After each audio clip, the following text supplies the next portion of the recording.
Okay, before delving into the conservation of energy applied to the open systems, one conversation we have to have with you is the flow work or flow energy concept. Okay, and I'm going to relate this to what you already know. Well, at least that's my assumption. Hopefully, my assumption doesn't fail. But this is from module number 4. We drive something called boundary work, right? I mean, I didn't do a good job over here, but this is supposed to be sealed over here. Okay. So do you remember that when this goes through a process, it can be expansion, it can be compression, right? What happened was, if you remember, if this moves with isobaric, isothermal, or polytropic process, there'll be some kind of a work generated from this, and we call this the boundary work, and this was P times the volume, okay? And when I did the first law, what I did was I had this W net component. I kind of modified it. I said W out minus W in. That's what we had. I said a plus WB, right? So I put it over here. So now I'll do kind of like a similar approach to this for the energy transferred by the mass that is coming in or out of the control volume. But there will be one major difference. And this one major difference will be, now I will be using this delta E. If you remember, this was a delta PE plus delta kinetic energy plus delta internal energy. But now I'm going to add another term called flow energy, okay, or flow work. And actually the fundamentals of where flow work is coming from is I'm looking at the work that I require to put in or put out to the control volume so I can make that happen, okay, for an inlet or an exit, okay. So what I want to do now is I want to actually go back to the previous segment. Actually, why don't you, just 1 second, let me copy paste. I don't want to write the same thing. Okay, I'm back. So this is from the previous segment, basically. So two inlets to exit situation. So what I'm looking over here is, let's just take one particular inlet, and let's try to calculate the work that I have to put into the control volume for me to make this happen, okay? And if you look at your notes from, well, way before, maybe module 2 or even maybe module 1, mostly we discuss in detail in module 2, but work was force times ds. You can see that this in your, obviously I didn't say flow over there, but it's just general work is force times distance. And I don't have to do an integral over here because the force is not a function of the distance that I have, so I can simply get rid of the integral and I can call this F times L. And you know this, right? Newton meters, that is a torque, or at the end of the day, it's a work, right? So the force for this particular case will be the pressure at that particular interface, which I kind of know, times the cross-sectional area of that particular cross-section, okay? So PA times L, and the L is how much basically it moves over here, right? The L is the length that it moves. And if I do A times L, so I'm asking a simple question, nothing to do with thermodynamics, so I have area in here, I have a length over here. What is area times length? Yep, I can almost hear you. It is called the volume. So this is the volume. So then this becomes pressure times the volume, okay? And in terms of the units, we can do this way, like, as I said, it's Newton meters, but also it's joules, it is BTU in terms of the, SI and British gravitational, okay? So this is actually the amount of energy that I have to put in to make this happen. But the most common version of this that we will be looking at is actually like per unit mass, okay? So lowercase w flow. And that will be P volume by mass, right? And if you remember the definition of volume per mass, right? Like this, volume per mass, that we called, what did we call this? We called this the specific volume, so P times specific volume, okay? And the units of it is going to be joule per kilogram, right? BTU per pound mass, right? That will be the units of this particular case. Also, if you look like the power, right? Sometimes we need to put into the power. How much power I have to put into the control volume to make this happen is, you remember this? M dot times W flow, right? Again, we covered not particularly for flow, but we covered this mechanical energy times the mass flow rate is going to give me the power, okay? So same over here. So this will be M dot P specific volume. So get ready for using these. You know this. BTU per hour or per second, doesn't matter, it's some kind of unit, okay? So m dot p volume. Okay, so now I think I'm in a position to put them into the, where I started this module with. I said that, hey, look at this, right? So I want to, look at the lowercase, because as I mentioned over here, this is the one that I kind of like, because you will see in a minute why. E will be, well, kinetic energy. I don't remember how the order, but the order doesn't matter. Plus E of the flow. So let's write this in. So kinetic energy is V squared by 2 plus GZ plus U plus, E flow. So this is the same thing. When I say E, I mean this, okay, right here, lowercase, right? That's the energy. So that will be P times specific volume, okay? So now I will ask you a question before I finish off this. So we kind of covered that. And you may remember, we call this enthalpy. And at that moment, when I was covering the enthalpy, when I was covering the module 3, pure substances, I didn't really go far into it, because I knew that this was going to come in handy here, so I'm going to discuss this in detail in this particular segment. But this U plus BV is equal to enthalpy, and thankfully we have these numbers listed. Actually, if we don't in the tables, you can still find it yourself. You can go to the U, you can go to, obviously, as you know the state, you can know the P from the tables, you can find the specific volume, you can multiply, you can add, but thankfully the tables list this, so I don't have to worry about individually looking at here and then adding them up. So this is by convenience. It's called the enthalpy, okay? Enthalpy. And actually, let's write it in guys. Enthalpy. It's kind of hard to write in terms of making a mistake, okay?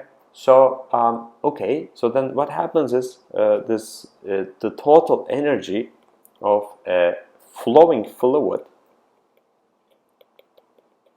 becomes H, because I want to write it first to highlight it, V squared by 2 plus GZ, okay? But if I have an energy of solid or non-flowing fluid, then I'm going to have just like what I covered so far, right? So I want to be very careful and highlight these two. You will see mistake from this end for sure, okay? So then I feel comfortable writing the first law for an open system, okay? And actually it's not that novel or unique. We covered this many times. Delta E dot of the system. We did the same thing. You remember in the control or rather the conservation of mass, instead of E I write N, and M in, M out, and this will be the change of mass over my system. And for a closed system, again, I'm just basing it on what we already know, so we don't get confused. So this was what I had, delta E dot of the system. Obviously, I'm writing in terms of the power in this particular case. And I had Q dot net was Q dot in, because that increases the energy. The heat transfer leaving will reduce the energy of my system. Because I have a negative sign, I can write W dot out as positive minus W dot in plus, in case there is some kind of a movement at the boundary work, I had it there. So now I want to switch gears to the open systems. Okay, and in this case, what will happen is, so far, I will have Q dot minus W dot net. Thankfully, so far so good. But the energy of over inlet, M dot inlet, E inlet, minus exit, M dot exit, energy at the exit will be equal to the delta E dot of the system, okay? So let me explain for a minute what's going on over here. So these two terms are identical to what I had before, right? The only addition is here. That's what I meant when I was studying this whole module, saying that if I have a faucet, or rather a sink, and I turn on the faucet with the hot water coming in, this component is going to address the energy, internal energy increase of the system, or the temperature for that matter, right? And then what is, these individual EIs? Well, as this is flowing, I mentioned over here, they're not U, this is an H. So I'm going to just simply go ahead and copy paste these over there, okay? So Q dot net minus W dot net over the inlets, M dot inlet, H plus V square over 2 plus GZ at the inlet, minus over the exit, M dot exit, H plus V square over 2 plus GZ at the exit will be equal to delta E dot of the system. And the way that I'm going to write this now will gonna help me with the next thing I want to cover, okay? So that's the rate of change of energy of the system over time. Now I want to revisit the steady state, steady flow devices, okay? And as I mentioned, I'm not going to explain the same thing over and over again, but this means that things will not be a function of time. And looking over here, you can see that this term will be 0. So the right hand side will turn it to be 0, okay? So what is the message over here? So it is very similar to what I had for the conservation of mass. The right hand side was 0, now the right hand side is 0. So actually, give me 1 second. Instead of writing the whole thing, I'm going to copy paste. I'll be right back. Okay, I'm back. So what you can see is I just simply copy pasted what I had up there, and then this will be equal to 0. Okay, that's what it means. Okay, now what I want to do is I can stop over here for this particular segment, but I want to also investigate one inlet, one outlet case. Why do I do it? Because many of the engineering devices that we're going to cover nozzle, diffuser, heat exchangers, turbines, compressors, they will be all operating in a single outlet system. So let me see what happens to this energy balance if I have a one net, one outlet. So Q net minus W net, we can't do anything about it. So my next question is, what about this M dot inlet and M dot exit terms? Okay. So for that, I have to go to two segments, or rather the last segment. In the last segment, what I said, well, like right here, for a steady system, right, I will have the inlet M dot will be equal to exit M dot. And then if I have one of them, then M dot 1 is equal to M dot 2, or M dot inlet is equal to M dot exit, right? So then these two will be equal to each other. And I'm now not going to differentiate anymore. I'm going to simply write. And what I will do is let me move these by convenience. If I move to the right hand side, this will be positive, and I move it to the right hand side, that'll be negative. So I want to do that. And so if I do it, I'm going to see this is going to be M dot H exit plus V exit squared by 2 plus GZ exit minus the inlets H inlet plus V inlet squared by 2 plus GZ inlet. Okay, so that's gotta do it for this particular case. Okay, I want to visit, and you will see in a minute why am I doing this. What is the unit of this? It's power, right? And if I'm using SI, it's gonna be joule per second. Okay, what is the unit of M dot? It's going to be kilogram per second, right? So now what I want to do is I want to divide both sides by M dot. So basically, I'm doing Q dot net as an example by M dot. So let's look at unit wise. This is going to be joule per second divided by kilogram per second. Do you see what you get? You get joule per kilogram, okay? So this is the energy per unit mass, or the lowercase that I have used for E, little e, right? So I'm going to call this Q. We do use this expression as well, okay?